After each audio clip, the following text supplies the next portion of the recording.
Hello again. On behalf of Crikvenica Tourism Board and Kvarner Health Tourism Cluster as the organizers and Special Hospital for Medical Rehabilitation Primorski Gorski Kotar County Thalasotherapy Crikvenica and Polyclinic Terme Selce as the co-organizer, let me wish you a warm welcome to the day 2 of the 9th CHT Ciht conference, an international conference dedicated to health tourism. As you already know, we are going in a hybrid form, so let me greet all of you that are here with us in person and all of you who are watching on your computers and your mobile phones. So let's go to business, because you know we need to be precise, just like medicine. For the opening of the day 2 of the CHT Ciht conference are 5 speakers, all here with us in person. We'll share their take and experience on how health tourism corresponds with national policies. So let me welcome our first speaker, my dear friend, Mr. Arnis Krasovskis, Director of Medrefund Ltd UK. Brexit influenced a lot of things. We all know that. Refund rules too. Mr. Krasovskis will share with us all the challenges and introduce what are the implications of health providers in Europe. Mr. Krasovskis, your 15 minutes sharp starts now. Please applause.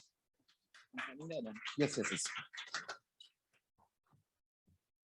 Good morning, everybody. So my presentation is going to start probably soon. So that's me.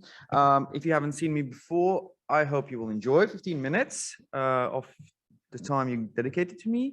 And I think we're going to start. So I'm going to go step by step. So yeah, you can see that's me. So we're going to talk about Brexit impact on cross-border directive. Cross-border directive is something that is extremely close to me.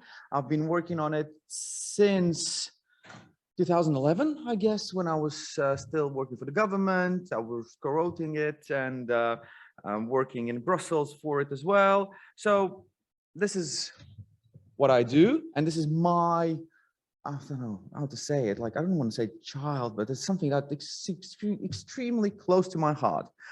So let's go step by step. First about, listen, I'm going to take 15 minutes, but I wanted to show who we are and what we do. So we did start in 2013. We had over 2,000 successful cases in the UK. It may not, some people seem a lot or it's a lot. I'll tell you, at one point we were responsible for 10% of all the claims in England. Then it dropped because it got popular.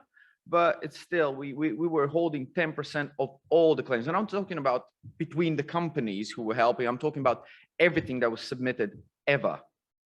Yeah, so we did work with the in 7 countries with 2 clinics. A couple of them were big ones, a couple of smaller ones. We never distinguished between who we want to work in a size matter and who we don't want to. If the clinics were eager enough, willing enough, we were working with them. So and that's the bit I wanted maybe to finish it, but I'm going to start with it as well. It came to me yesterday, and I had a lot of people asking me, oh, why you didn't go to Europe? Because it would be a logical step. And the answer was always, I didn't have the time, because we were growing and growing constantly in the UK, and now with the Brexit, we don't have that opportunity anymore. So now we are starting, we are in the process of expanding in the countries, starting with Ireland, Sweden, Baltic states, Poland. This is the markets we know most. Croatia, maybe possibility after yesterday's conversations I had with a couple of people, and hopefully it will be fruitful. So what has changed? You're here and you want to know what has changed. So one thing that was given by the EU directive, that the person who's living in the UK can access a private healthcare. I'm just like, private abroad, not anymore. That's it, that's done. Forget about it, it's impossible. You can't do a private clinics anymore who don't have access to state service. So let's say if you're a private clinic working and have an agreement in Croatia with Croatian state, in some occasions you could, but not anymore. The all planned treatment that was possible, like hip replacement, gynecology surgeries, anything you can imagine that would be state funded and done in private clinics, Not anymore. Forget about it. So if you are a private clinic who was doing it, forget. That's impossible anymore. What about the emergencies, you might ask? Because they were like, you know about European health insurance card. Some of you do, some of you don't if you're in the private sector. But you were still able to get a refund if you having an accident. Let's say I had a client having an accident in Pula, and he went to a private clinic for an emergency. He had like cut arm or something like that. They put some stitches and he was released. If the clinic would have agreement with the state, he had a chance for a refund. Not anymore.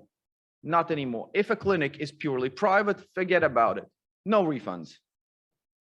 Yeah. I'm just like, I was thinking just whether there is something beautiful I can tell you about how Brexit has beautifully impacted this refund process. The answer is no, it's not. It's awful.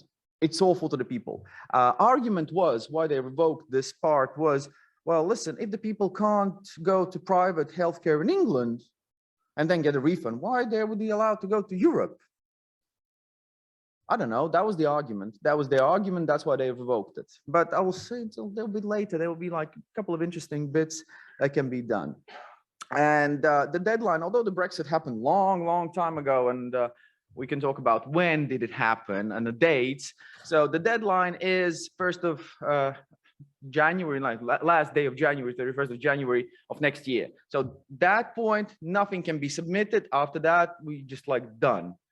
Yeah, so if everyone had, let's say, treatment last year, they still have 3 months to make a claim. After that, done. Nothing. Let's go step by step what they do still pay for.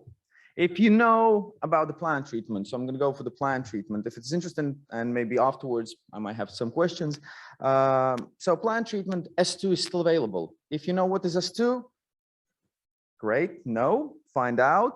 If you are in a state clinic and, or let's say, I won't use the word state clinic. I will use the words a clinic that has an agreement with the state to provide a service. And if it's a planned treatment you're providing, you can get it via S2. Whether it's beneficial to you or not, it's for you to decide. It's your state system, whether you want it. If you are a clinic in Germany, as I've understood, yes, it is interesting because the money you're going to get is worth it. Otherwise, not really. What is still available is European health insurance, or EHIC now they're calling it. So depending where are you from, you might have different card. Like now in the UK, they started global health insurance cards instead of European health insurance cards. So basically that system is still in place. You still living in the UK, you can go abroad, get an emergency treatment in a state, service levels, amounts. And what is still available is giving birth abroad. It's still available. So if you are specializing on that part of business, it is still available for you. I know there are a couple of clinics who are specializing on it, so the NHS would still pay for it. It can be done as a planned treatment. It can be done as unplanned, but it's still available. So with S2, it has to be pre-approved. So with the previous ones, with the directive, I won't get into the details, it was different. But with S2, it has to be pre-approved no matter what. So if you went for private treatment and you did not get the approval, that's it, no refund. Medical documents that have to be, that are required in order to get S2 permission can be, that's a new rule change, by the way, can be done by EU, EEA, or after country doctor. So before that, it was only NHS doctor. Now it changed. So let's say if your clinic is in Croatia, I will use this again. Before, your doctor were not able, from private clinic, were not able to submit the documents in order to be used for S2 applications. Now that can be done. So private patients can use private doctors in order to obtain S2. The other bit is clinic has to accept S2. If you don't know what it is, probably you don't have an agreement with the state. But in reality, what does it mean? If your clinic has an agreement with the state to provide particular type of service, planned service, you can do it with us too. You're allowed to have it. Whether you have a quota system in your country, in your system, where it is different, it's country by country basis. You should be doing your research on that. Next thing that is like a law, it has to be available under NHS. So we're not talking about any experimental treatments, or let's say the treatment that would be considered by the NHS as experimental treatment, if that makes sense to anyone. So it might be standard treatment here, but it won't be standard treatment there. And that's why they will say no. NHS could cover patient fees. So this is a new point as well that actually is benefiting people. So previously it was always, if there's a patient fee to be paid, it's out of your pocket. Now the NHS said, okay, you will have to pay your patient fees, but when you're going to come back, we may refund it to you. So they never said they will. They said, we have an option for us to decide whether we want to refund it or not. They have never given any clear indication what would be the cases, but from understanding in private conversations, the idea is if your, let's say, patient fee plus the total expenses of the treatment summed up together are lower than the prices the NHS would pay, you would get a refund, otherwise not. So it's complicated, but they said they could do it. So about EHIC and JHIC, just to clarify to everyone who's dealing with them or who's not, it's still available. It's still available, so it works. If you did accept European health insurance card, probably you will accept global health insurance card, depending where the person is coming from. Maybe you stop doing that. I would ask you why you stopped doing it, because the Brits said they will pay for it. I have seen clinics that don't want to accept it anymore because they are afraid that they won't get paid for that. So the most cases, especially in this year, I've seen people providing their insurance cards, but they would be so like, sorry, we can't accept it anymore. Or there would be excuse, we can't clarify, identify it. Various reasons I've heard from the clients and who have tried to use it. It's your right, let's say, not to accept. Well, I'm not sure whether you're not allowed to accept it, but let's say you did not accept it and you charge the patient. Patient is still able to claim the refund. So if the patient had that cut in Pula and went to a hospital or a clinic that has an agreement with the Croatian state to provide treatments in these particular situations, a person can get a refund, even if he had a bill and the bill was paid. The most cases we have seen it, and it was before as well, it was the German clinics were not happy to accept the European health insurance cards ever. That was the biggest country problem from, I think, from across EU. They had always a problem not accepting. Pay and then deal with your problem how you want it. So then there's, again, as I already mentioned, and I want to be clear, who and when a person can claim on EHIC is when a person had received a treatment in a clinic that is allowed to provide particular service for their own citizens. So it can be state, private, municipality-owned clinic. I don't care, and nobody cares about the ownership, is whether you are allowed to provide this service under the contract of your state. If you are, then it's possible. If you're not, you're not. And the same like with the previous, what I've mentioned, patient fee, they could cover it. And maybe not, but it's up to them to decide. Usually, in my experience, patient fees are not that massive, so it's not that bad, but it depends always on a country. That's a good question. I would say depends on whether it benefits someone. From a patient's perspective, I don't think it benefits in a way that they are not able to get an access treatment quicker. You can argue that the people who are able to accept it are the ones who are wealthy enough to pay for their service. But in the same time, how does it affect clinics? And I had a deep thought about it, and it's hard to say. I know with the COVID situation, there are longer and longer queues in the UK for any treatment. any treatment, and I mean any. I can, and I always like give my personal example, so it's more personal. I had a wisdom tooth infection in June. The dentist saw me and he said, listen, this one needs to be cut. You need a surgery. You need an oral surgery. I'm going to put it as an emergency surgery. 3 months later, I received a call saying we can book you for the December. And it's a tooth infection. Of course, I went private and I just removed it abroad, but this is how it is. And we're talking about tooth infection. If we're talking about major surgeries like hip replacements, I'm hearing the numbers 3-5 years. Before it was year 2, now it's 3-5. And we don't know what will be the situation. As I see it now, there are more people going abroad and paying for it. And this has a connection with the Brexit?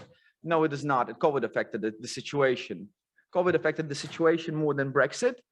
But will it reduce numbers in the future without getting a refund? Possibly, because it was getting more and more popular. And this is one of the reasons why in my opinion, the UK didn't want to continue with that, because it was eating within their budget more and more. So they started the expenses and claims all over UK, I mean, England, total, I'm not talking about mine, yeah, what we did claimed, but the totals. They started with £5,000 per year refunded.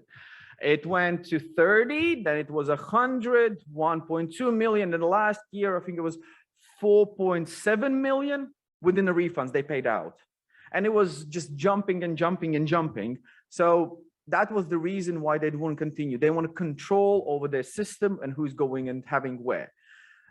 Whether it's beneficial to patient, in my opinion, it's definitely not. It's definitely not. So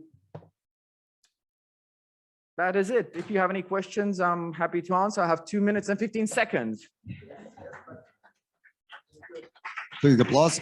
Thank you, Arnis. We'll answer all those questions later in the Q&A session. So thank you for thank you, everyone. Presentation.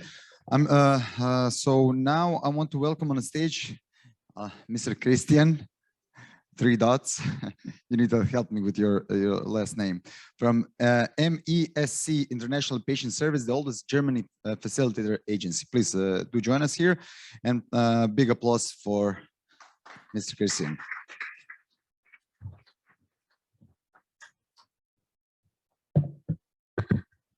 Hi, can you hear me? You can, perfect. And that, okay, perfect. So thank you for having me. It's my first time in Croatia. As I've learned yesterday, the Croatian people are people full of life and energy, especially when it comes to dancing and singing, which is a very positive thing, because this energy is going to be present in any other venture that you are going to attack. Just quickly about myself and our company. I'm in the 2nd generation now leading this family-owned business. We have been in the medical tourism facilitation industry and medical tourism industry for over 40 years. And we had the privilege to care for 52,000 patients during the last 40 years, mostly international patients from the Middle East and the CIS coming towards Germany to receive private healthcare.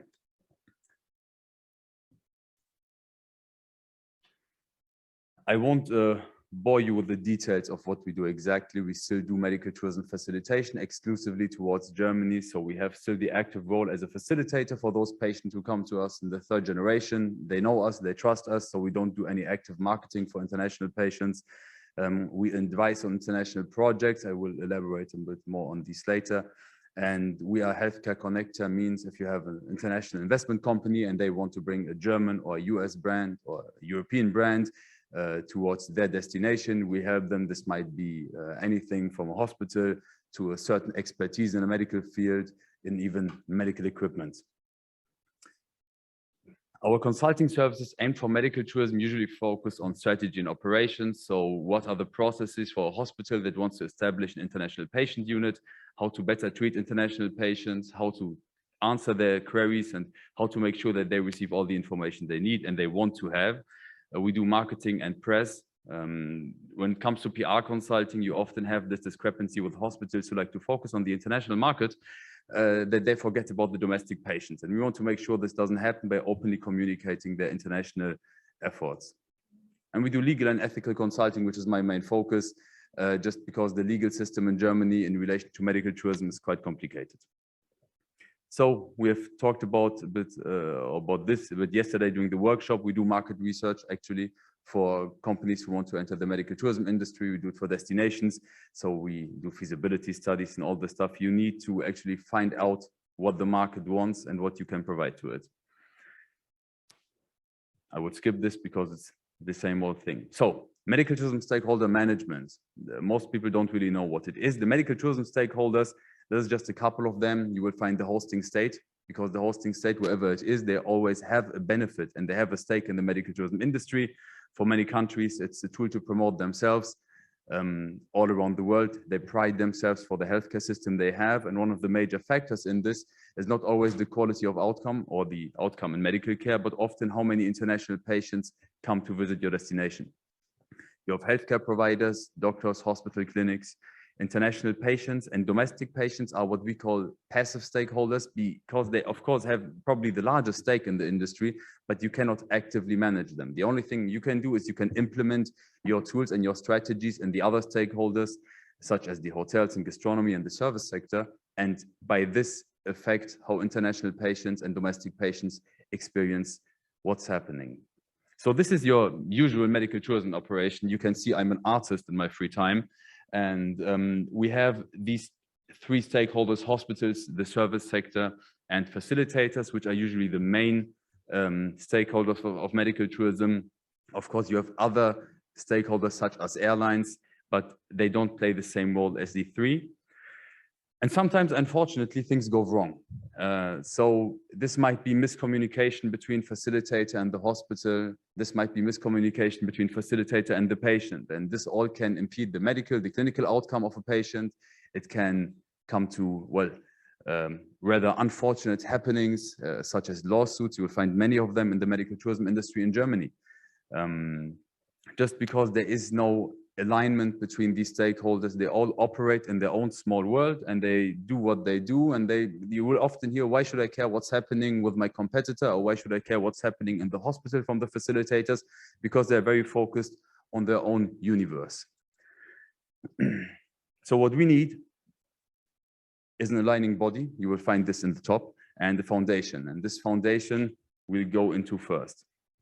If you want to bring stakeholders together, and most of these stakeholders are going to compete with each other, you first need mutual finances. This is very important, because if everybody in the end of the day is promoting himself, you don't have alignment in the activities. Self-promotion is very important, but you need to have a budget for mutual projects for common development. You need transparent processes. How does this structure that you have now founded or you plan to found work together? There needs to be a system everybody can understand, because at the end of the day, if everybody is committing financially to the organization or to any kind of marketing effort, to any kind of structure or to personnel cost, they want to know where their money is going to and what can they expect of it and what are their possibilities for participation. Another part of this are commonly drafted bylaws. So we are not talking about some hospitals and facilitators meeting each other and saying, well, look, guys, we are going to do something together. We don't have a contract. We don't have anything, but rather a very clear structure. Who is allowed to do what, who has to do what, and what is the way to impact the structure.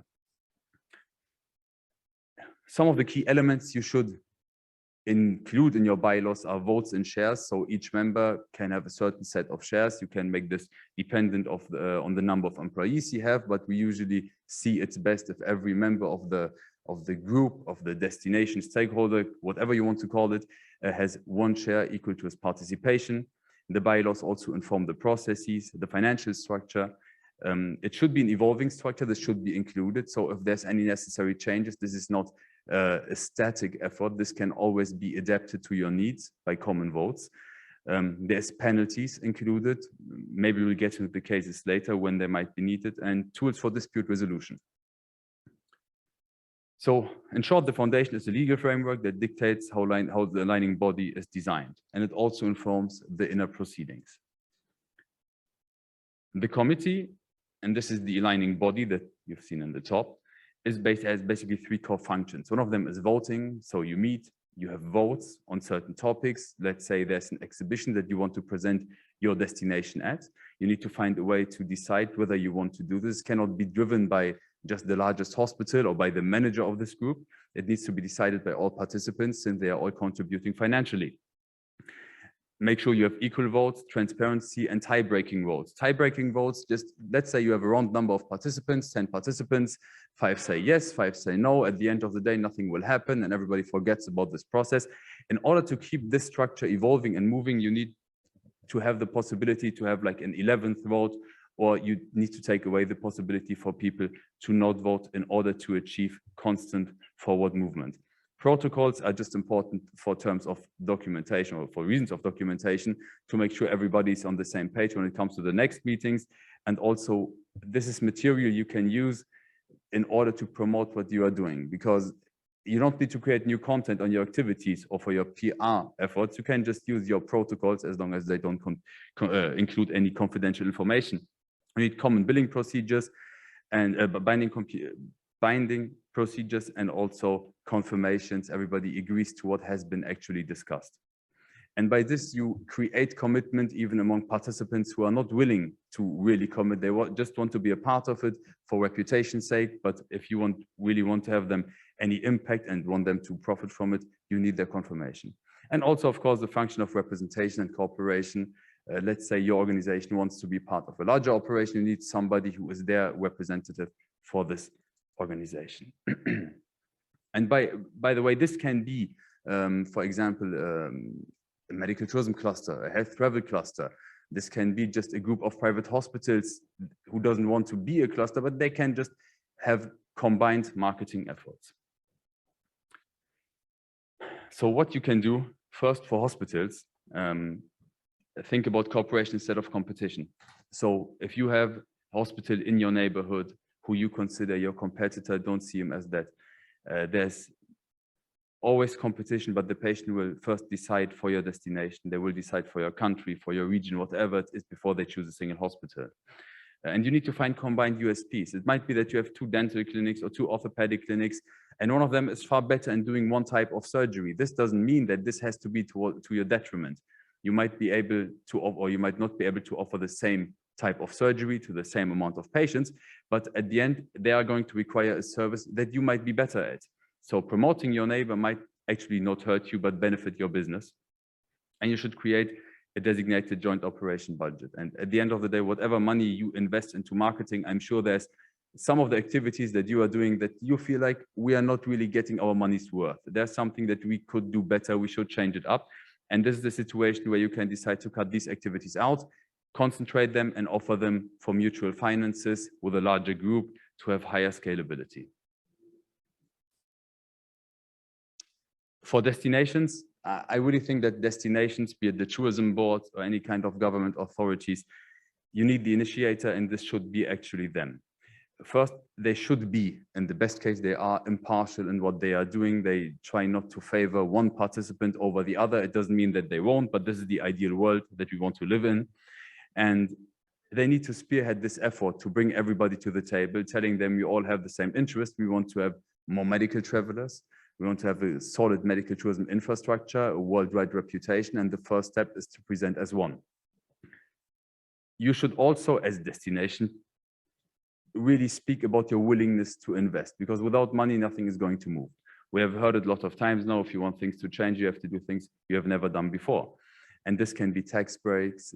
We have this very successfully. If you look at Turkey, they are very strong in providing tax breaks to the stakeholders, to new companies to enter the medical tourism market, any kind of subsidies, or even direct investment to promote the destination. And bilateral cooperation and missions. One of the largest success factors and drivers of medical tourism next to word of mouth is actually bilateral delegations, visiting each other's countries, getting to know the hospitals, fam trips, on-site trips. And this is what is going to stick in people's head and promote your destination.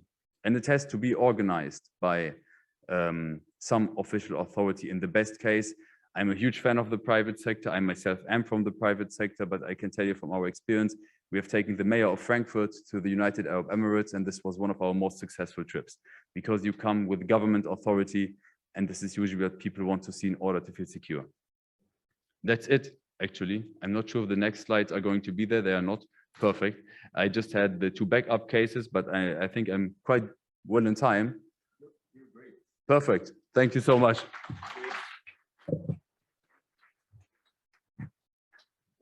If you have any questions, please hold them to Q&A session. Yes, no, not, we're okay. So the next presentation will be held like this, so just so you know, and because of the online audience, we'll have Maria here. Okay, so now let me welcome Miss Maria Princivalle. Is it okay? You will help me later, I'm sorry. Founder and CEO of the online platform BookingsMed. Miss Princivalle, please share with us all the information about the Italian market. Thank you very much, everybody. And please a big applause. Thank you. Thank you, everybody. And first of all, wish also to thanks the organizer for inviting us, and to thanks Mrs. Leila Krasovskis, who is our representative in Croatia.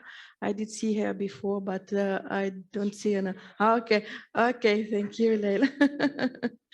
She represents us in Slovenia, Croatia, and Montenegro, and is also thanks to her if we are here today. First of all, wish to explain who we are. So we are based in Italy, even if the company is based in Romania, but we are fast all living around Venice, so not far away from here. Okay, so before presenting you Italian healthcare system, I wish to introduce our company, and I will explain better later. BookingsMed is a B2B and B2C platform. So it helps the Italian travel agencies who are normal travel agencies to become medical travel agencies. And then it connects facilitator all around the world and helps to find quickly the information, prices, and all on what they need in order to help the patients to find the products.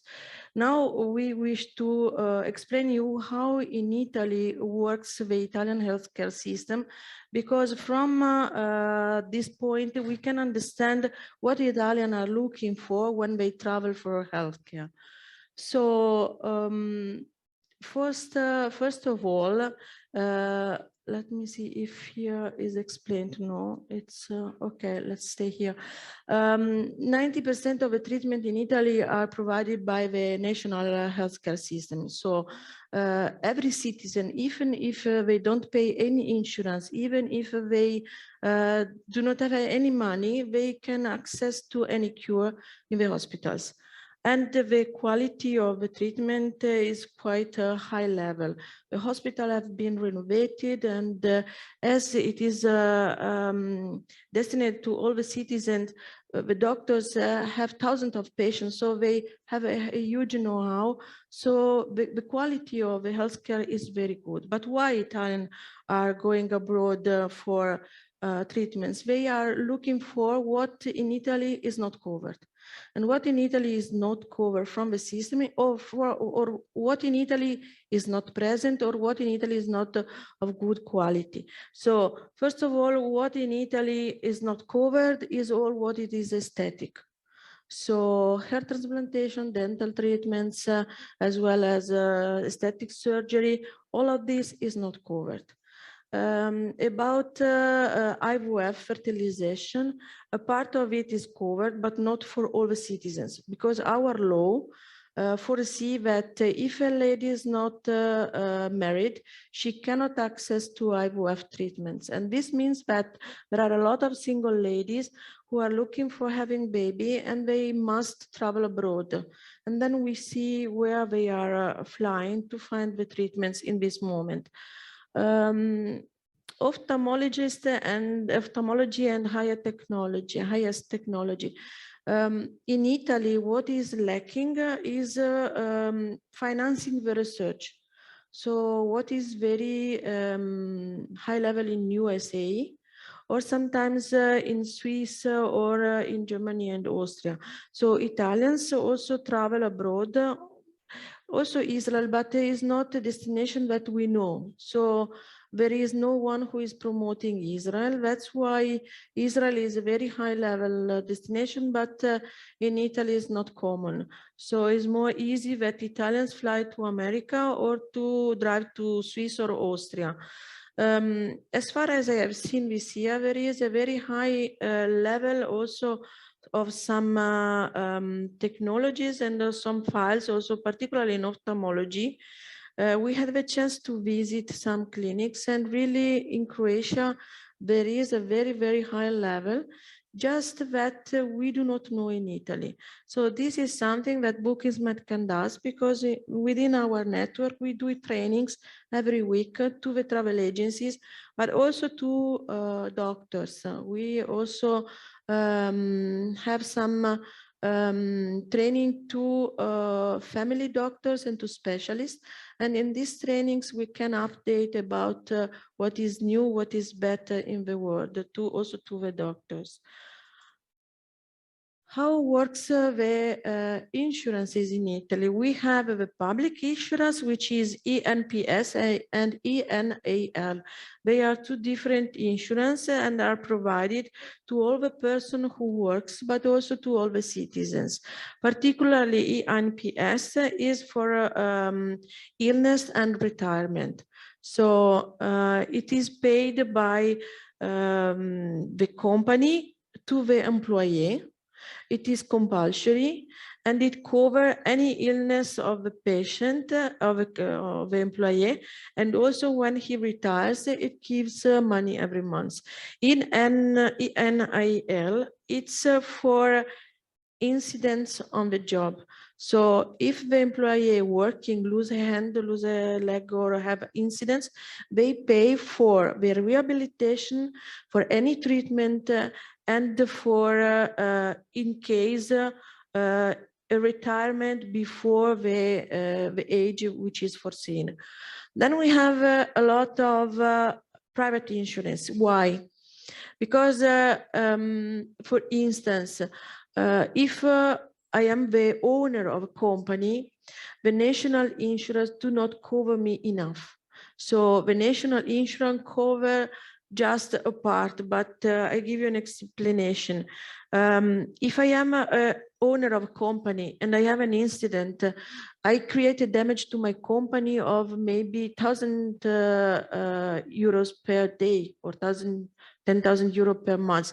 And the national insurance does not cover this damage, or does not cover the treatment in private clinics or treatment abroad. That's why a lot of owners of small and big companies have a private insurance, but also a lot of normal citizens are now applying to this private insurance in order to have a better service. For instance, some private insurance has already done agreement with clinic in Croatia for covering dental treatments in Croatia. So with private insurances, it is possible to have some sort of agreement. Also, ENPS and ENAL, it is possible to do sort of agreements for rehabilitations programs. Here we have Stefania from Davi Travel, and you can meet her during the B2B. And she also represents, because today couldn't come, the representative of ENPS, but we are a friend from when we were young, so she can introduce you also to this national insurance. And then we have the welfare. Welfare is also very interesting, because with welfare in Italy, any employee can have a budget to spend wherever they want. I explain. Every employee can have a minimum 500 euro per year to spend for holiday, to spend for buying on Amazon, to spend for some bonus, but also they can buy holidays or treatment or health checkup or whatever they need, also abroad. To enter in that system, it is necessary to have the agreement with the welfare company, and the welfare company has the agreement with the Italian companies. So it's not possible to work with welfare directly with Italian companies, but it's always necessary to have the agreement with the welfare company. And the budget is minimum 500 euro, but for the manager is up to 15,000 euro per year. So there is a need of almost 500,000 managers who have a very high budget to spend abroad for rehabilitation, for dental, for aesthetic. They can spend how they prefer. Just is necessary this agreement with the welfare company. How many Italians are now going out of Italy for treatment? So we did this. We have no official numbers because in Italy, medical tourism is something which was not organized, not structured, and information comes here and there. Also, the government does not have official numbers. We did collect in compliance with our experience, we did estimate about 900,000 Italians every year go abroad for looking for treatments. Which are the destinations? Almost 500 Italians are flying or driving for thermal cures. Italians are crazy for thermal. We, in our history, we grow up with thermal. We have more than 300 thermal cities in Italy, and most of them are also sponsored from the government, so they have a free access. But particularly in Croatia and Slovenia, Italians found a place of which matches the good quality and the price. That's the reason why there was an explosion of Croatian and the Slovenian thermal, but also Italian are driving to Hungary, to Czech Republic, to Bulgaria, to Austria, and to Swiss. And a lot of them, about 3 million Italians, are going to Italian thermal. But it is possible also to expand. How? Giving better treatments. I give an explanation. I didn't know before, even if I have a huge culture in thermal. I have visited all the thermal in Italy, but also Austria and down in Germany. I did visit this summer in Croatia some thermal center which have very innovative treatments with electromagnetic fields, with holistic treatments, and in Italy they are not present. So it's a good reason to come here because they don't find this treatment in Italy, and we will promote them, of course. Almost 350,000 Italians are flying away. Before COVID, a very famous destination in Italy was Mexico. Mexico was for surgery, breast surgery or any aesthetic surgery was before, sorry, Mexico and Brazil. Sorry, Brazil and Mexico. And for dentistry, the brand, of course, now is Croatia. So everyone, particularly from the region where I live, Veneto and Friuli and north of Italy, is coming to Croatia. Why? At the beginning, it was because the price was very fast way half than in Italy. But then, as a lot of persons came to Croatia, the quality of Croatian dentistry went up the Italian quality. So Italian doctors also did not invest a lot in renovating the clinics, in making good studio, and this is important for Italians to see that there is a nice place, very glamorous, and etc., etc. And the Italians did not understand this, so they were thinking they have a good quality, and that was enough, but it was not. So a lot of Italians are coming to Croatia. Now it's a brand. So it's like to buy a dress of Gucci, Max Mara, or Versace is better than Benetton, and now Croatia is better than Italy. So even if prices are now fast the same, I have to tell you that in Italy now prices did decrease. So the level of prices is more or less the same, but they are coming here because it's now a brand. There are some destinations which are growing, I have to say, which were not present before. I can mention Turkey, which was for us was not a destination, but since 1.5 years is the brand for hair transplantation. So everyone is now flying for hair transplantation to Turkey. We have to say that Turkish doctors are doing a mistake, but Italians did with the made in Italy lifestyle. We went to China to teach them how to do, and we did lose some brands. And now Turkish doctors are going to other countries to teach how to do hair transplantation. So now there are new destinations, which are Georgia and Albania, where Turkish doctors are doing same treatments as the Turkish for Turkey for the half of the price. So now the market is moving from the Italian perspective. So aesthetic treatment. Also, I didn't mention Thailand. Thailand is a destination, but as there is a lot of hours to fly between Thailand and Brazil, I have to say a lot of people prefer Brazil because of carnival, happiness, and etc. For dentistry, Romania. I think it's interesting for you from the Italian perspective. Romania tried to enter in Italy, but it's not interesting because it's more far away and the prices are the same. And it's not known as a destination, so it's not your competitor. Hair transplantation, as I said, is Turkey, Georgia, Albania, Romania is starting, but is not, is just starting now. IVF, we have a massive departure of flights to Spain. Spain is the brand destination for fertility.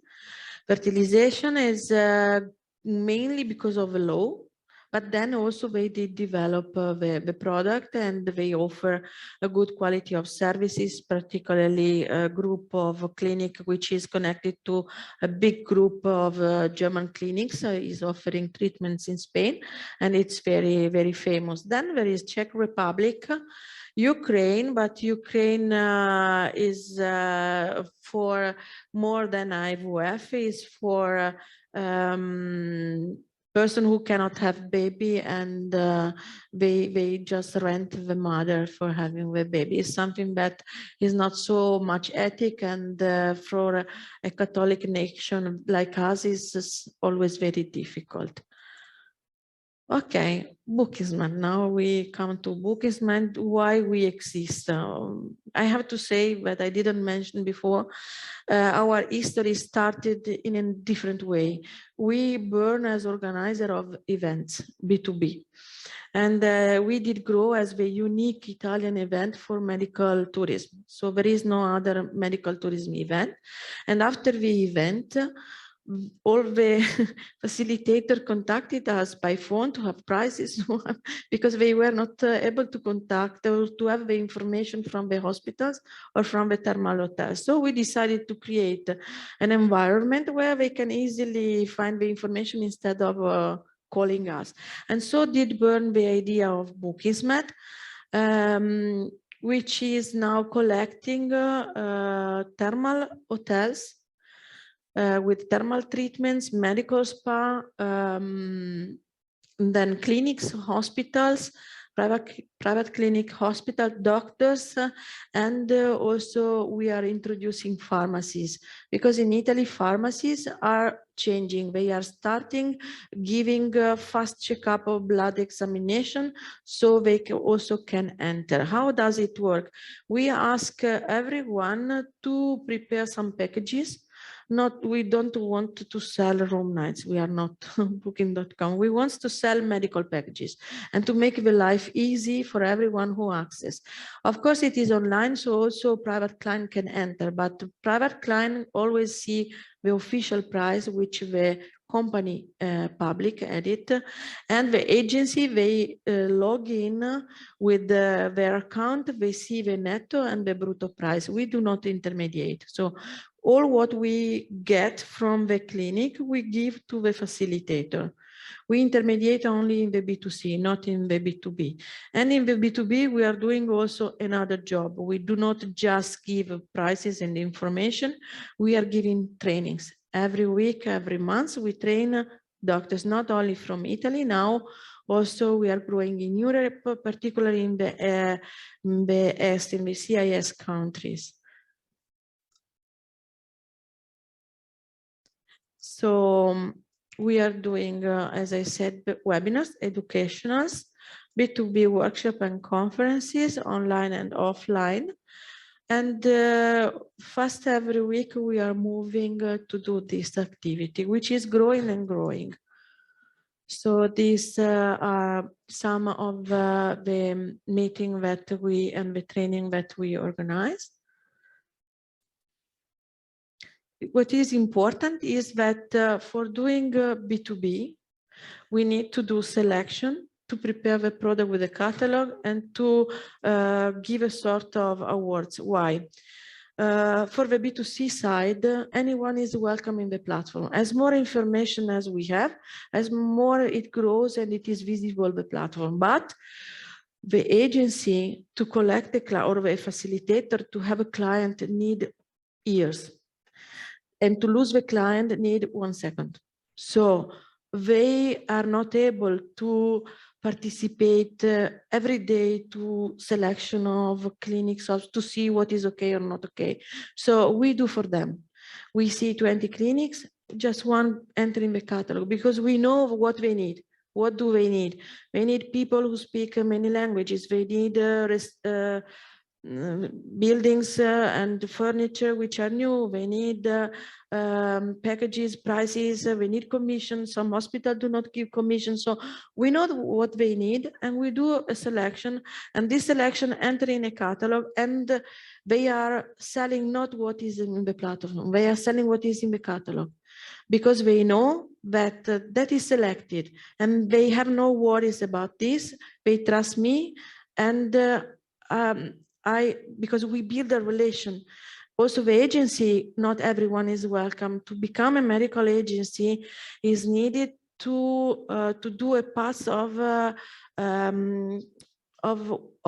education, because they cannot afford the client and sell a dental treatment like so, because when the client go back and have a problem, it is a serious problem, because if a client is not happy, then all the clients of the agencies are destroyed. So it's something that they need to understand what they can sell, and not every agency can sell every treatment. There are some agencies which I do not recommend to sell just Terme, because they are not able in this moment, they cannot afford to sell a liver transplantation. It's needed 20 years experience, so it's difficult, and to get such a patient is also very difficult. You need to be trusted, and to create the trust is a very complex process. So that's why we need to work for them, to facilitate, to help them to find information where everything is easy and secure. So this is the catalog. We collect all the information also from the graphics, very easy for them to understand. They know that they are respected. Often the hotel, thermal hotel, the clinics, and are competitors of a facilitator of agencies, not working together. We protect them because we create packages, and on the package is always the commission guaranteed. And the award, of course, for the best ones. The platform works with a real online booking system. So of course now is not possible, but in the future, this is what we want to be. So, okay. I will be very fast. So here you have some numbers, but you can have also the presentation later. Every agency advertise all what is in the catalog also with a video to their clients. So we get video from the clinic and we give it to the agency and they will advertise. What is here? We can organize with the agency meeting with the final client. Okay. So thank you for your attention. Thank you, Maria. Thank you for interesting facts. I'm sure a lot of people here will try to look you at the break. Now, we'll continue with a speaker from an institution which was one of the first Croatian institution to work with BookingsMed. And I will now ask Dorotea Bralić from the amazing Rident Polyclinic to join me here on stage and share a success story of Rident, as well as some challenges that dental tourism industry was facing in last 18 months. So here you go. Please applause for Dorotea. Thank you, Ognjen. Welcome to Crikvenica, and thank you for your attention. It's a real pleasure to present to you one of the starters of this cluster, Kvarner Health here in the region. We are a major dental clinic in this part of Europe. And the whole idea was actually started in 1991 by Dr. Željko Miljanić, who had the vision of creating this great dental group. This dental group today is run by 6 partners, and it has 5 companies in the group.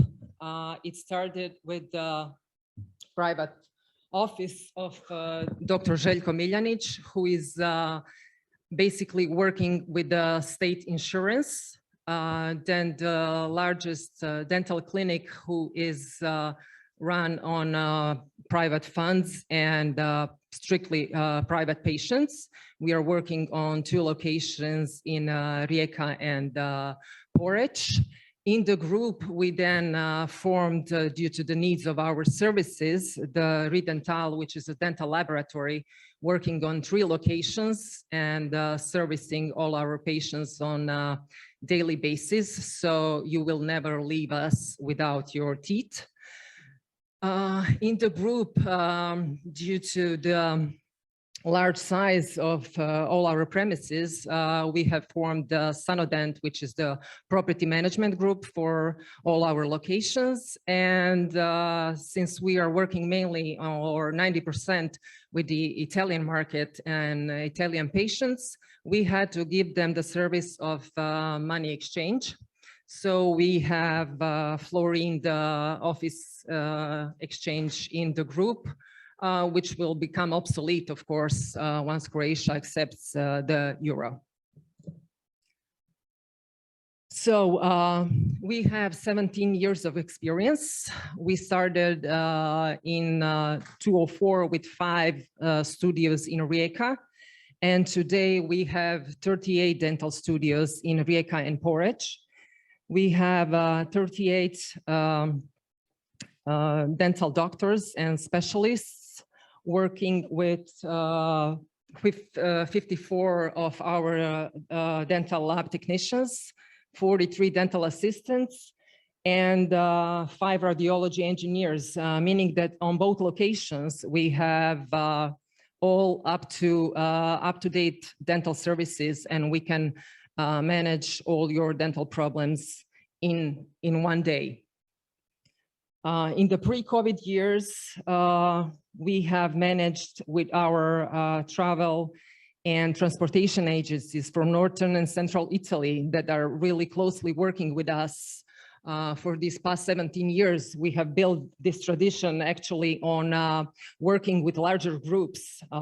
That's why our premises are large and our team is really large. So in the group, we have actually up to 200 employees right now, working for, in the pre-COVID years, with 60,000 patients a year. Of course, this number has significantly dropped last year, and you will see how we managed and survived this period.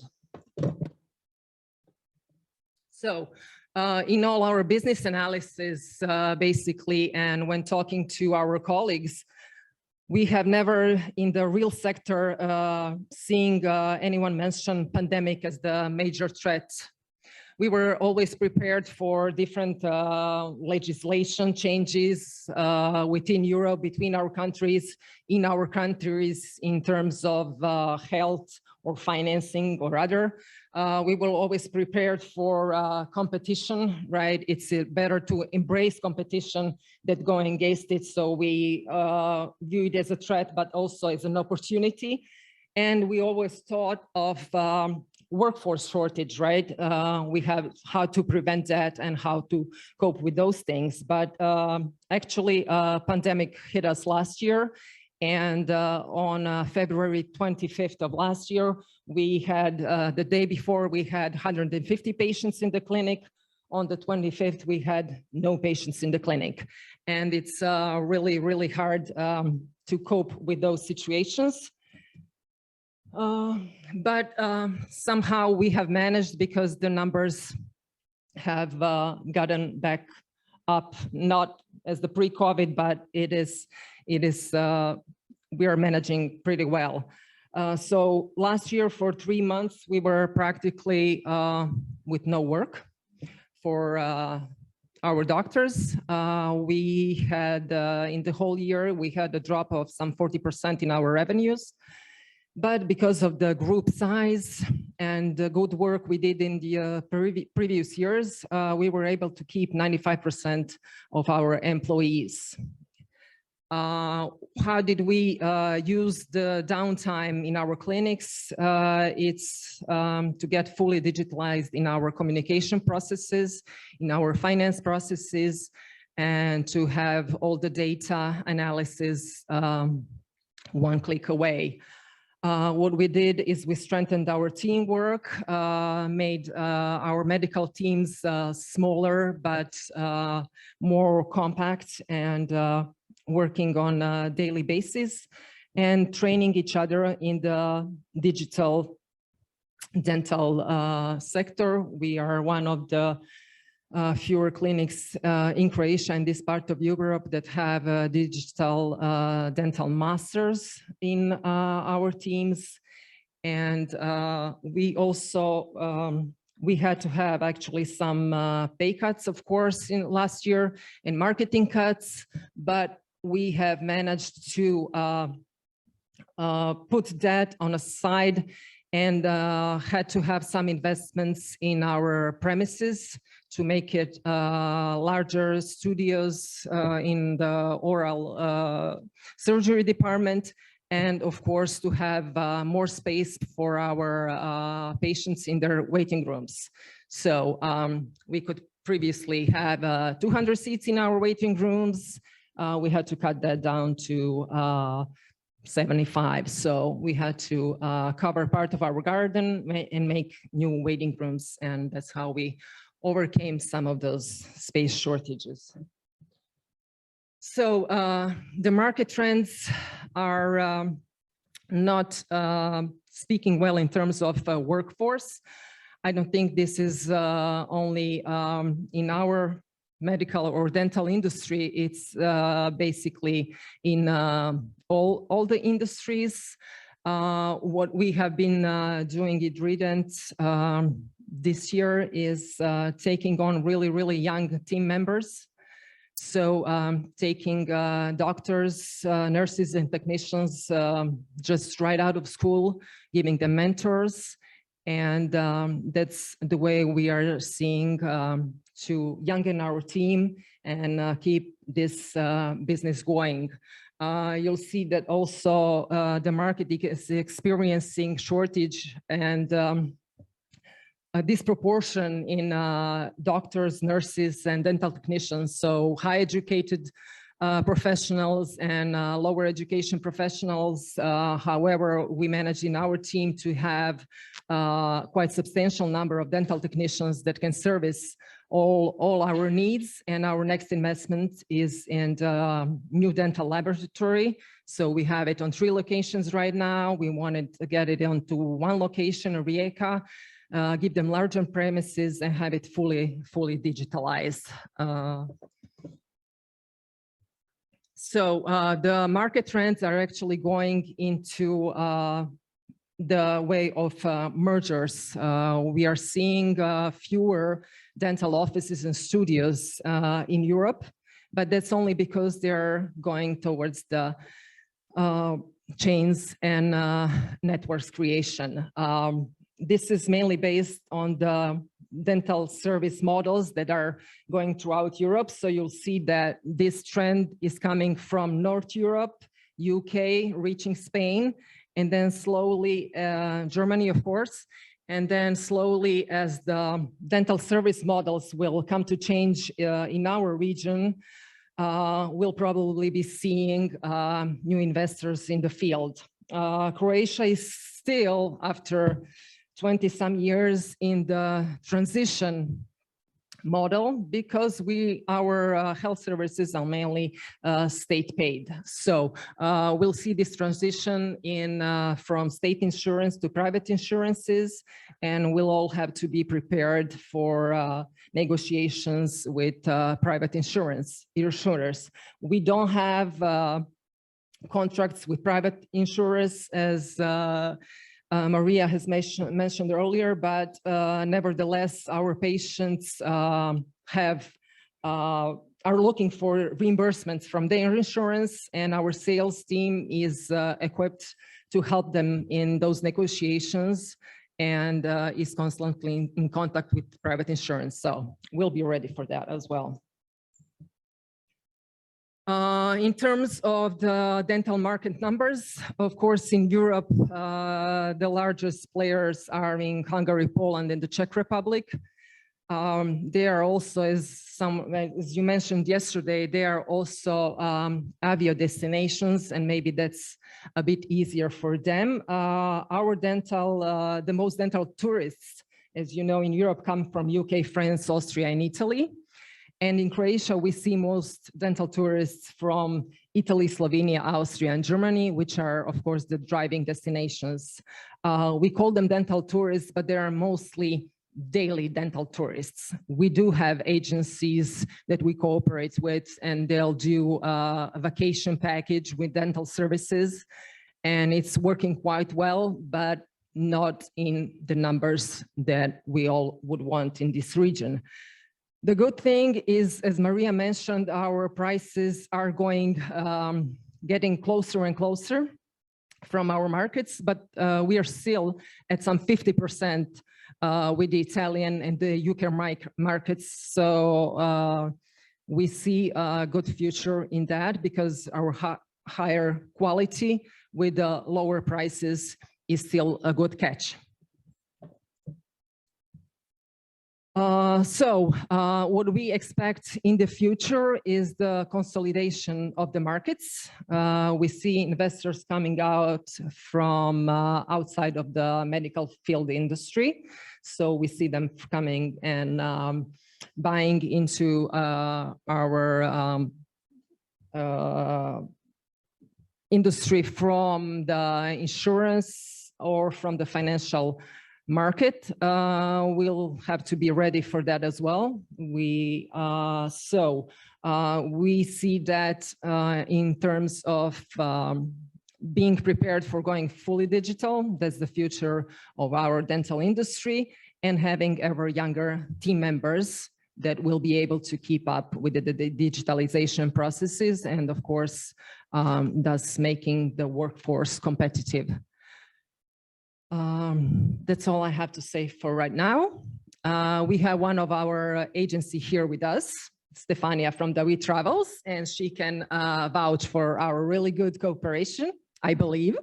So she can help me with the Q&A, or we can discuss anything else during the coffee break. Thank you very much. Way to go, Dorotea. Very impressive. So I saw a lot of you taking pictures. So you have in your boxes, in your bags, you have USBs with all the presentations, just so you know. Okay, now, last but not least, let's welcome Mr. Murat Kucukkaya. Okay, I'm sorry, I'm very bad in this. Our final speaker of the part one. So please join us, Mr. Murat is a managing director of Middle East and Africa at the Joint Commission International, and today he will talk about accreditation in healthcare. So looking forward to your presentation. Thank you. Bye. Thank you so much for having me here, first of all. I'm a big fan of Croatia, by the way. I live in Split for 1 year, 2014 and 15. I know the Croatian healthcare very well.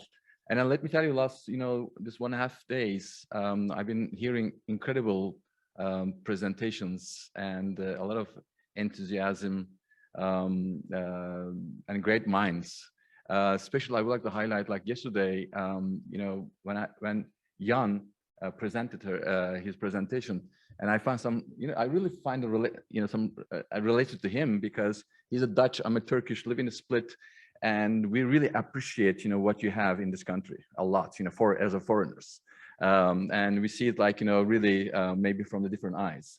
I'm a managing director for Joint Commission International. You may know Joint Commission, maybe. I'm going to talk about a little bit that and then give some healthcare perspective, what's going on in the world as well, and how the accreditation can play big role in medical tourism, but not only like marketing, but also like in improving your quality and the patient safety. Let's see. The Joint Commission is actually established 1950.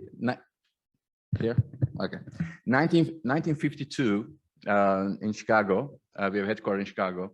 But if you just go back a little bit, the quality initiatives actually started in 1917 in the United States from the American Surgeon Association. They put a checklist at that time to like make sure like not everybody does the surgery. And 1952, the Joint Commission established, and our enterprise, one of the like the largest performance improvement enterprise probably in the world. And we have 4 entities underneath. One is the Joint Commission, which like we accredit like 22,000 hospitals in the United States, and hospitals and the healthcare providers, I will put it this way. And we call the center actually Joint Commission Center for Transformation Healthcare. We briefly said the center, that is the place like our experts actually looks for patient practices, the best practices for high reliability healthcare. And then Joint Commission resources, all the experts are in that entity. All these consultants, they deal with infection control, facility management, name it. There's so many areas like we use these experts to improve the healthcare quality around the world. And then the Joint Commission International. Joint Commission International is an accrediting body, and everybody knows us like an accrediting, but we do more than accreditation, and I will talk about that. Currently, we have about over 1,100 organizations accredited by us. And United States, accreditation is mandatory, but international is volunteer. That's why it's very important for us, because hospitals and organizations, they come to us and they say like, come and help us out, increase our quality and the patient safety. And that's why we come and do like, maybe sometimes giving the advisory or giving them, we do the accreditation. And it's all voluntary, not like mandatory at all. Joint Commission International is well known as the gold standard of the healthcare. That's like, if you talk to like people around like the international, like what is the highest like standards in the healthcare, probably they will say the Joint Commission. That's why our reputation is very high. And also there's an organization called ISQA. ISQA is accredited accreditors. And no other accreditor has many standards accredited and endorsed by this, the Joint Commission, by the way. And we do have, again, the Joint Commission is established about 22 years ago, not a long time. But again, we are, I will also talk about, we are all over the world. If you look at it like in a global impact, we have our headquarters in Chicago, and we have 2 major regional offices, one in Dubai, another one, and I'm the running Dubai office, and then the Asia Pacific, And then China, it just came out like, because China is so huge, we didn't like, add to China any of the region. And that is also like in a big market for us right now. A lot of Chinese hospitals, they want to be accredited by us. And that's what we are working on. But if you look at like in the globe, we are over 71 countries. We do accreditation and then giving the advisor role, and we play the advisor role as well. In Europe, #1 country is Turkey. Turkey was, when the Joint Commission was established, Turkish hospitals, almost all private hospitals, they were accredited by Joint Commission. The reason is there was a push in the government, increase like in the quality of care in the private sector, and then they subsidize it. They help the private sector, like, look, you want to be in that, level, I will help you out as well. That's why there's a foot of thought for you in Croatia as well, like, there's opportunity. And this is not only Turkey, Korea, for example, South Korea, they do the same thing. The Singapore, they do the same thing. It's not like something that, only the Turkey did, but helped tremendously. Why we do this? Basically, Joint Commission is a non-profit organization, and there's a mission, also mission-driven. We bring like in high standards, international levels, and help the hospitals increase their quality and patient safety. How we do that? We use education. We educate them. We do like advisory services, and then accreditation and certification as well. Who are our clients? Hospitals, ministries, agencies, and also health system as well. We penetrate like almost every level of the healthcare in the world. Okay, accreditation is something. Accreditation is that we always say, like, you have to start with. You cannot just talk about the quality and then you don't know like where you are. But the Joint Commission, the goal and envision the future of zero harm. I'll tell you what I mean with that. In 1999, I was in state actually, and there was an article came out that every year, basically in the healthcare, we kill like 100,000 people. And these are all preventable errors, by the way. And then after that, actually, the article is written by one of our CEO, Dr. Mark Chesson. He's like a guru of inequality, basically. And then this really triggered a lot of things. And then we start collecting data. When we collect the data, as you see, every year, what the data shows, like 250,000 people dies from the medical error. Basically, the hospitals are not a very safe place. I mean, technically, it's not. I mean, if you look at it in slumber, a lot of people, they die. And then every day, I mean, this is another, like every week, 45 wrong patient, wrong surgery happens in the United States. Just go and search in the Google, and then you will see like, recently what happened, like, some of the, like, the largest system in the world. And they did like, wrong transplant kidney to another healthy patient. I mean, it happens, you know what I mean? It happens. This is unfortunately, that's the fact. And then globally, what they are saying is that 1 million people dies from a surgical complication. That's why it's very hard environment, right? Isn't it? Why that's happening? What's going on in the healthcare? Healthcare is very complex. It's very diverse. A lot of like, different the teams in the organization, they need to connect, they need to communicate. If you don't have a system, if you don't have a structure, it's very difficult. That's why it's become very complex environment. And also what happens, organizations start putting a lot of improvement plans and makes them like, so tired to do like improve everything. And then of course, daily basis, like, I don't know, some of like, work in the hospital, maybe hospitals, sometimes like, you put a lot of files comes out in a day and you have to put them down, and it's very difficult. Instead of like, looking at the whole system, we try to like, solve them like, in individual basis, which doesn't help like in the whole the whole system of like, healthcare that you're providing. And also, I'll tell you something like this is, I believe it 100%. If the leaders, they don't continuously work on the quality improvements, and if they don't believe in it, it doesn't go anywhere. It becomes like it doesn't happen basically.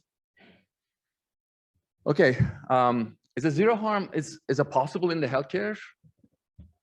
I think the answer should be yes, right? I mean, because we go hospital to get better. And there are industries like in aviation, like, nuclear plants, they do this. They are considered high reliable organizations. I'll give you an example. I was talking about 15 years ago with my pilot friend, and he was interested like in what I'm doing. And I was working in the quality department, and I'm showing like, my control charts. And in the hospital, we collect the falls, like people, they fall. Can you believe that we falls? I mean, the patient falls and the patient relative falls as well. And we collect them. And I was showing like my nice, control chart with the upper limit, lower limit, and there's a target is a 5%, I believe. And he said, "Oh, you mean like 5 people, if they fall, you're okay with it?" I said, "No, but that's the target." He says, like, if my target in the airplanes is a 5 out of 100 or 1,000, like, falls, it's going to be okay for everybody. Nobody, right? I mean, there's no such a thing. And that's why I said, like, yes. It shouldn't be. It should be like zero. That's why when I present after that, when I start presenting the data to doctors, and I said, like, I don't know. I don't want to put like the targets here. Targets should be the zero. And of course, we always saying like, you have to start from achievable target and then move on like, the higher. But again, is a healthcare has to be like, something that we should be like, aware of.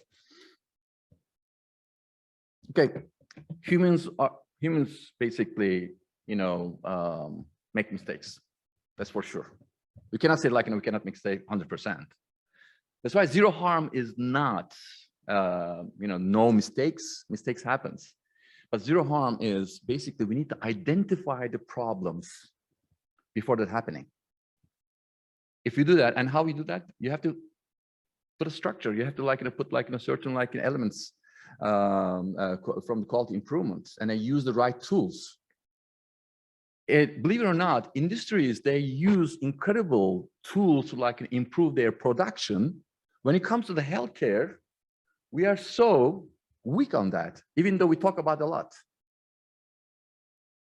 And that's why we do make mistakes, but we need to prevent them. We need to look at the system-wide issues.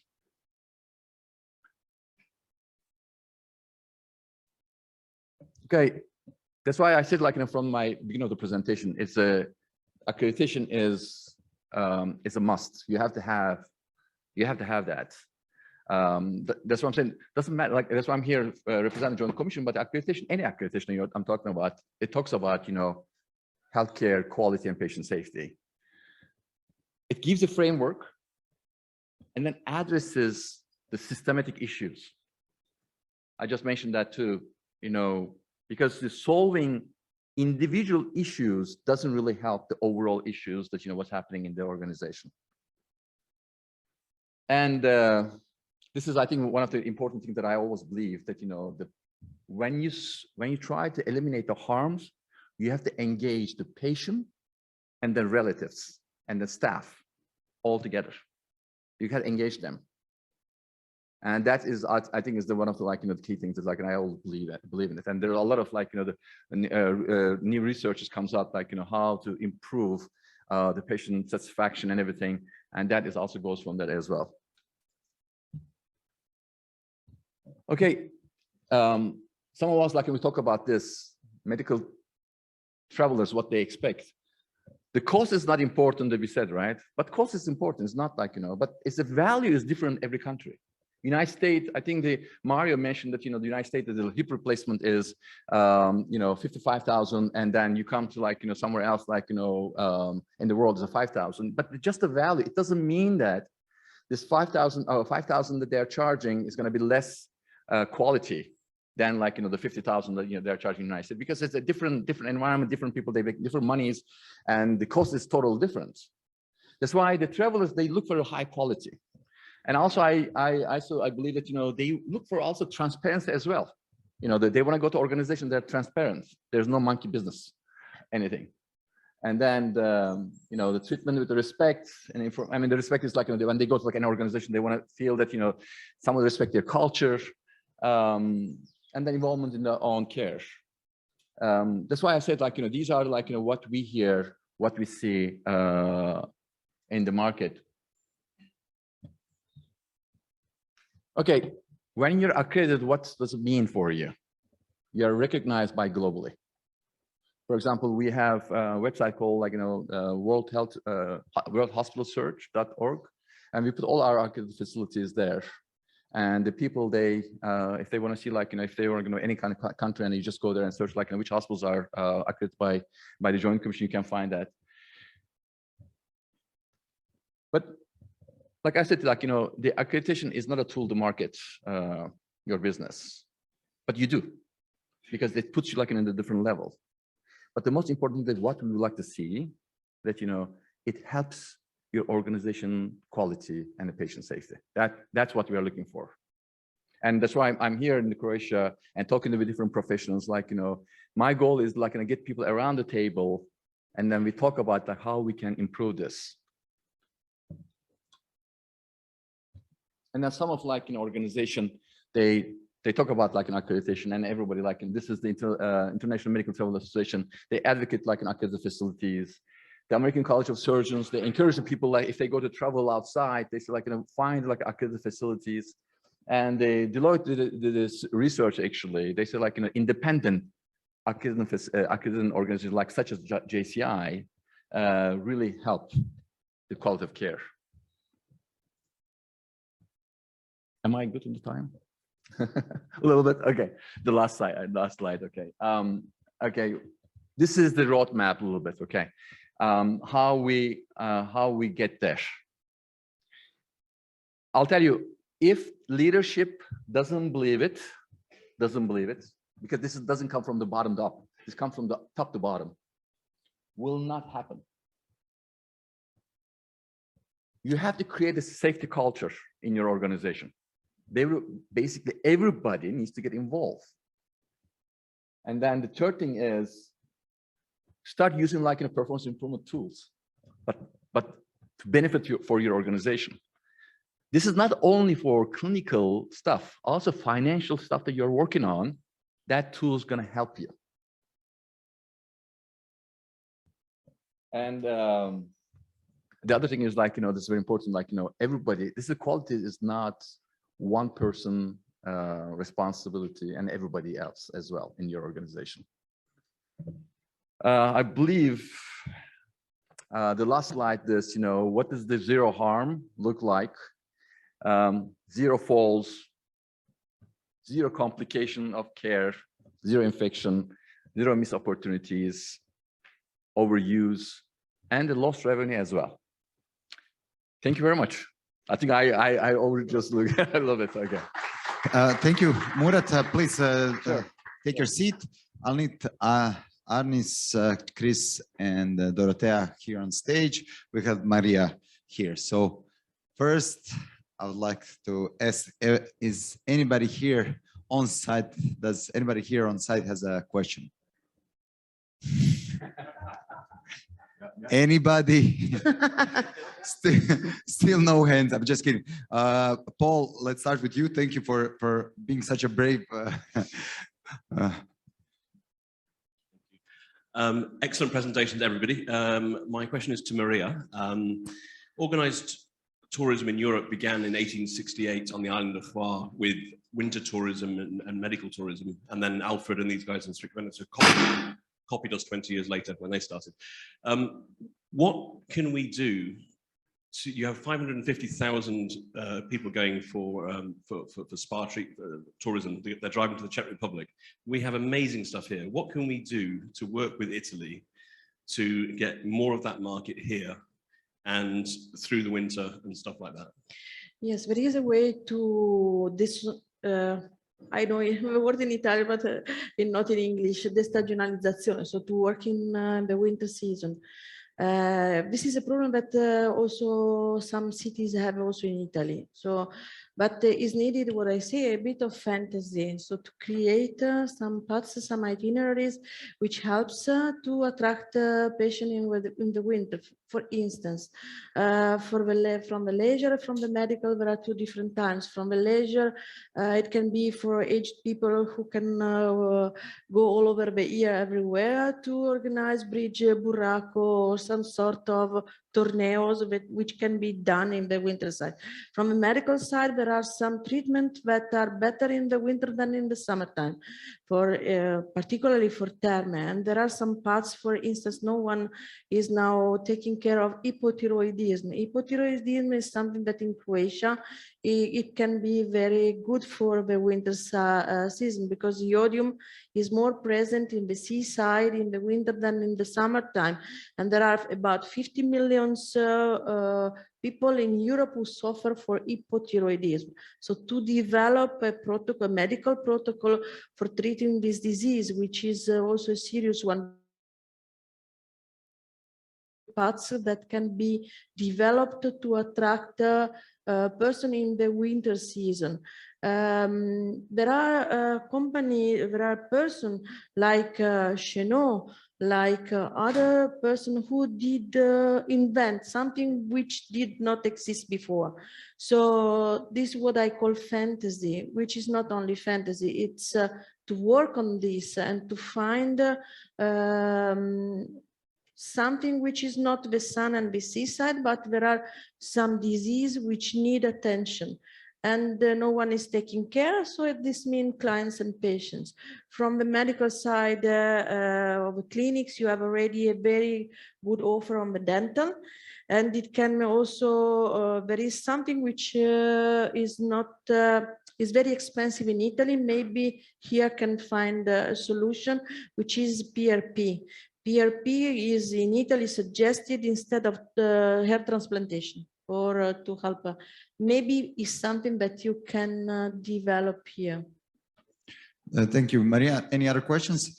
Just we'll be here till 11:45, so everybody who loves coffee just to manage their time. I will then ask Arnis. So, what do you looking in the partner clinic? So, what's important to you? How do you choose your partners? Oh, that's a good one. Thank you.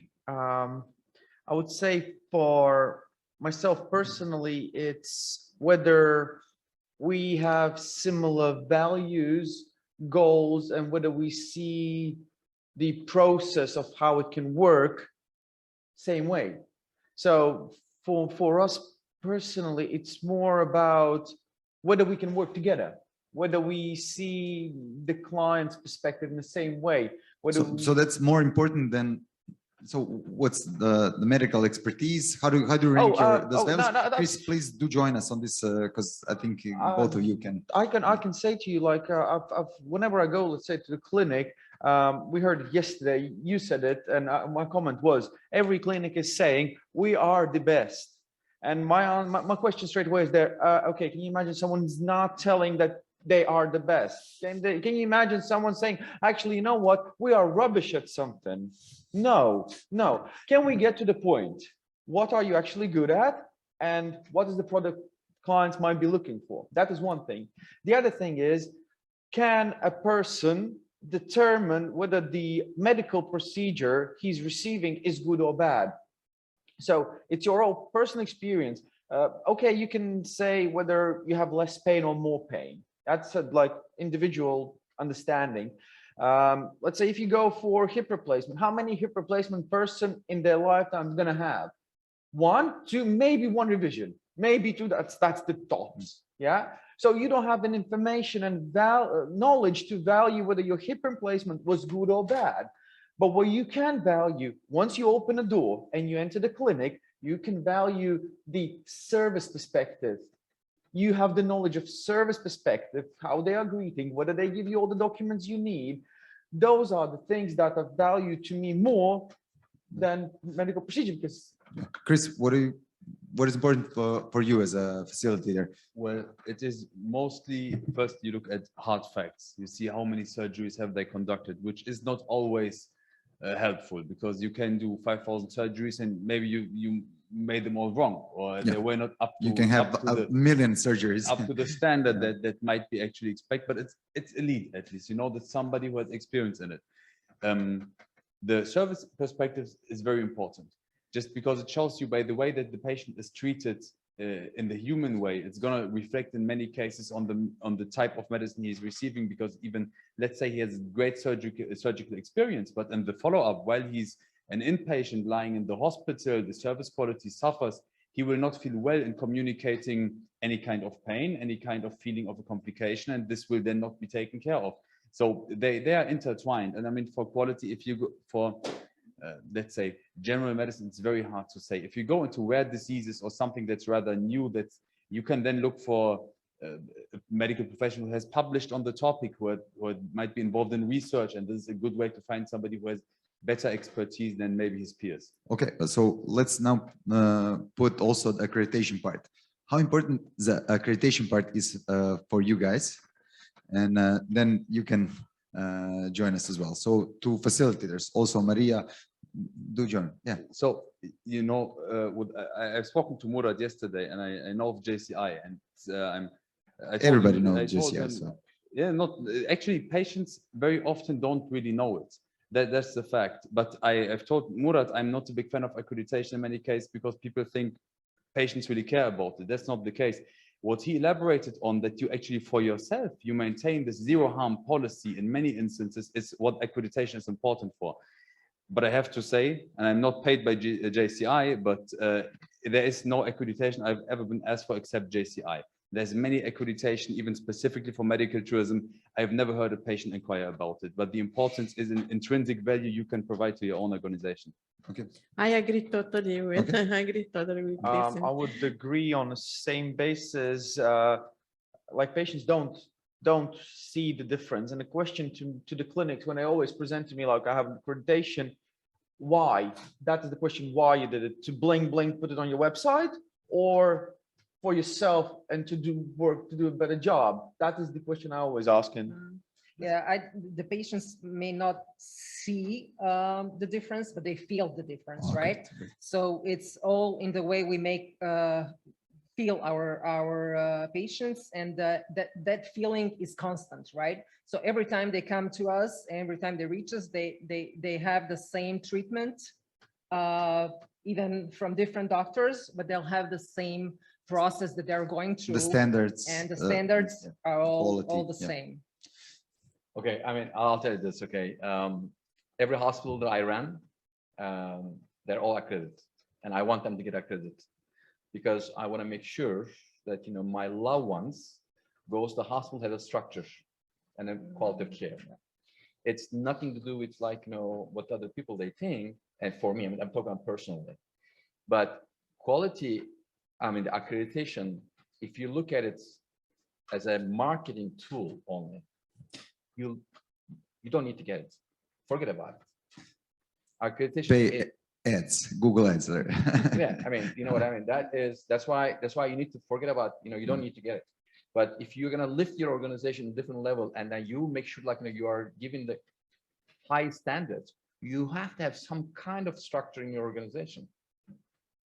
I'm not talking about. Okay, so structure is. I'm not talking about Joint Commission International now. I'm talking about like, you know, if you don't have it, if you don't make sure and you don't verify it, it's going to be really like, you know, I mean, honestly, I'm afraid to go like an organization that don't have like anything like this, because this kind of, like, you know, numbers, it scares me, because people, they make mistakes. But if you have, I can give you an example from my hospital that I ran, and how we prevent it because of that system is in place. And then near misses, by the way, this is like, you know, it happened, and then near misses in the organizations are also huge as well. Okay. Yeah. Thank you for this. We have one question. Okay, good. Thank you for very interesting comments. I believe that accreditation from the perspective of the user, I'm not in the medical domain, but more in higher education. Quality accreditation is very important. For example, let's imagine a person choosing the hospital, or in my case, a person choosing the university where he wants to study. For example, there is a person coming to the specific town and he wants to choose among several hospitals. Probably one of the things he will look at is the quality assurance of the hospital, number of treatments, structure. Structure, what can he see from the outside? He's not yet in the hospital. He can see the information on the web, how it is organized, whether it's clear, understandable, and so on. So I believe this quality aspect is very, very important. And also what... Question? Yeah. I see you and Paul are in the same row. So actually, this was my remark about the quality. Sorry. Thank you. Okay. Anybody want to add something, or I can go for Dorotea? So, what is your view on how you pick agencies or facilitators for bringing your patients? What is important for you guys? You're one of the biggest or the biggest clinic in Croatia, and wider. So what is important to you? Yeah, so we've been working with them from years. So most of them actually come out from our patients, right? Okay. They were at one time our patients that satisfied patients, and satisfied patients make good agents. Ambassadors. Yes. Yeah. Great. So that's kind of the way we find them and work with them. But it's of course their experience, their number of patients, the region they come from, and we then teach them how to choose and find patients, and we work on the market with them. So basically, we teach them medicine, they teach us travel and tourism. So that's the cooperation. Okay. Do you take all of them, or you pick some with time? So we choose some. We have in the years we have gathered and have some 70 agencies that we work with in Northern. Can you repeat this? 70. Yeah. Okay. Well, we have about larger premises that we have to fill up. I know. And we have a really large pool of patients that need to be serviced on a daily basis. So we must make sure that in case of our patient goes home and has some problem, because it happens in medicine, we have to assure them that they can come back in a day, and then we can help them and assist them. Okay, great. You guys want to add something? No? We have one online question. So can agency get JCI or any other accreditation? So facilitators. Right. Not I think it says like JCI agencies. No, we do not have like agency accreditation. But I would like to know one comment how that accreditation can impact. Short comment. Yes, of course. Okay. In the accreditation, there's a section called like privileging and credentialing. And the doctors, like in the United States, they know very well this. Like you basically make sure like the doctor does like the surgeries and or procedures that in their expertise. And then this is like governance of like a medical team gives that the privileging that has that doctor, and it's very important. The question is this, like there's a pancreatic surgery called Whipple procedure. You go to doctor and then you're gonna have a pancreatic surgery, and you ask them like how many surgery have done? Only one. And you want to go that hospital? You want to go that doctor? Probably not. I will not go to that doctor because there's not enough experience and a huge surgery. What happens? Countries, if they give like if they give the diploma to doctors, they immediately consider that that doctors can do every surgery possible without like asking them. And this not allow them to do it. For me, that is the impact of the society, impact of the healthcare actually in that country. That's why there are certain things like really is really beneficial to change in the right direction. Okay, great. And for the closure, just what's important to Italian, German, and UK patients going abroad? Short. What is the most important thing for going abroad? Yeah, when working with going to any clinic, Rident or the match between quality and price. This is what makes the market usually. Okay. Well, for most German patients, price is not a question because all the necessary treatments are covered by the government insurance. So it's more in the dental field, and there they definitely want security that it's a serious hospital they find and somebody who can protect them in case anything goes wrong. Okay. Arnis? I will go. It's hard for me because depending on a service, there are definitely, you look at the quality, you look at the price. It's a combination of many factors. It's never one, and different patients in different scenarios have different priorities. That is my experience. Okay, great. Guys, unfortunately, we don't have any more time for questions.